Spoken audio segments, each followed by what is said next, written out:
Paul joining me now with reaction to all of this as the story develops. Jay Sekulow from the American Center for Law and Justice, as well as former White House special counsel. He was there during all of the Clinton impeachment, telling me that what the meaning of the word is Lanny Davis. Welcome back, both of you. Good to see you. Hi, Sean. Hey, thanks, Sean. All right, let me just give an explanation. One of the things where Herman, I think, got in trouble in the beginning was he said, oh, there was no settlement. But he told me today there wasn't a settlement. There was a severance. And he said that's a distinction. Here's what he said.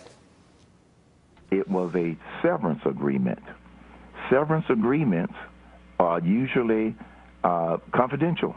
It was a severance agreement because she was leaving the association, not some sort of legal settlement, because it was found to be baseless after it was evaluated, and her attorney talked to our attorney and all that kind of stuff.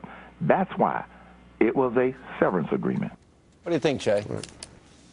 Well, I think, number one, no complaint was filed with the Equal Employment Opportunity Commission. It was handled through the HR offices. These cases are typically, I mean, unfortunately, anybody can make an allegation, and an anonymous allegation to a presidential candidate is kind of, unfortunately, par for the course right now.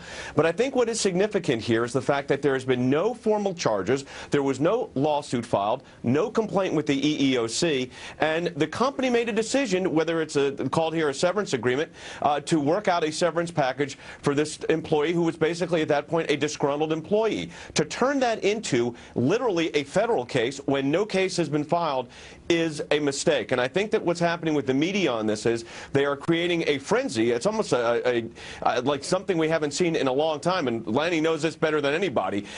This is exciting TV and radio for a lot of people, but the fact of the matter is an anonymous source is coming forward. And interestingly, her lawyer today said she will not be disclosed. He will be her spokesman. That's like you're boxing at the wind.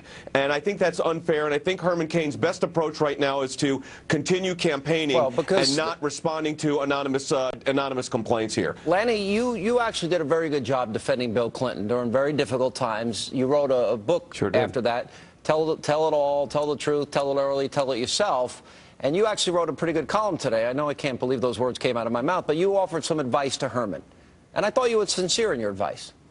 Well, first of all, I feel some sympathy for Mr. Cain, and I do agree that piling on with a presumption of guilt from anonymous sources is fundamentally unfair. The way to handle that, though, is not to accuse or duck or weave, but if Mr. Cain genuinely believes that he didn't do anything wrong, and he holds a press conference and says to everyone, this is what I think I didn't mean to be offensive, I think it was a severance, I didn't admit to anything, and answers the who, what, where, when, and why, and apologizes for offending somebody that he didn't mean to offend, this story would have been over in 24 hours. I had Herman on for a full hour today, and I pushed him on the issue. Is there anything that could have been misconstrued? Did you flirt with her? Did you say she looked good?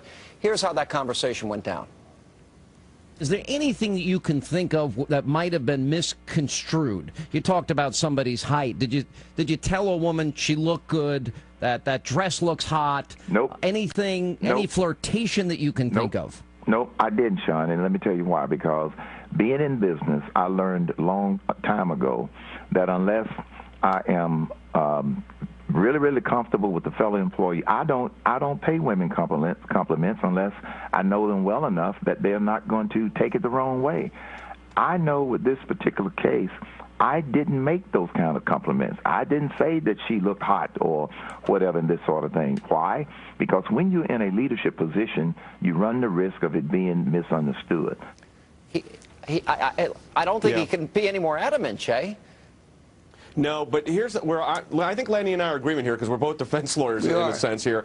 Here's the thing you've got to watch, though. You've got to be very specific, and look, I think this is an ambush situation. And what Herman Cain needs to do, though, is simply repeat in a very calm, cool, and collected manner, that he did not do anything inappropriate, and if someone took something as inappropriate, he certainly would never have meant it that way. And here's the point. He's fighting right now. He is literally boxing at the wind. He's got an anonymous source, Sean, that can say anything, and what he needs to do, what Herman Cain needs to do, is end this problem right now, because if this keeps going day after day after day, there could be 50, well, there could be 50 anonymous sources. So what Lanny's book says is right. You've got to respond quickly and be very definitive. No wiggle room. Say, not only did I not do it, if for some reason somebody misconstrued something, that certainly wasn't my intent, but I did nothing that I viewed as inappropriate. Lanny, and that would be the end of the story. Lanny, it seems like I was trying to close every window here. Any flirtation, any comments about looks or height or this or that. No, no, no, no, no. And then I went through the process of asking about every other woman that has now said that he might have, again, anonymous sources, no specifics. And I think the term Jay is using here is right. He's punching at the wind here. But he keeps saying, no, I don't do that. That's not who I am. What else can he say? Well, Jay and I are really right on the same wavelength here. I'm not judging this man having done anything wrong because I don't know. It's anonymous charges.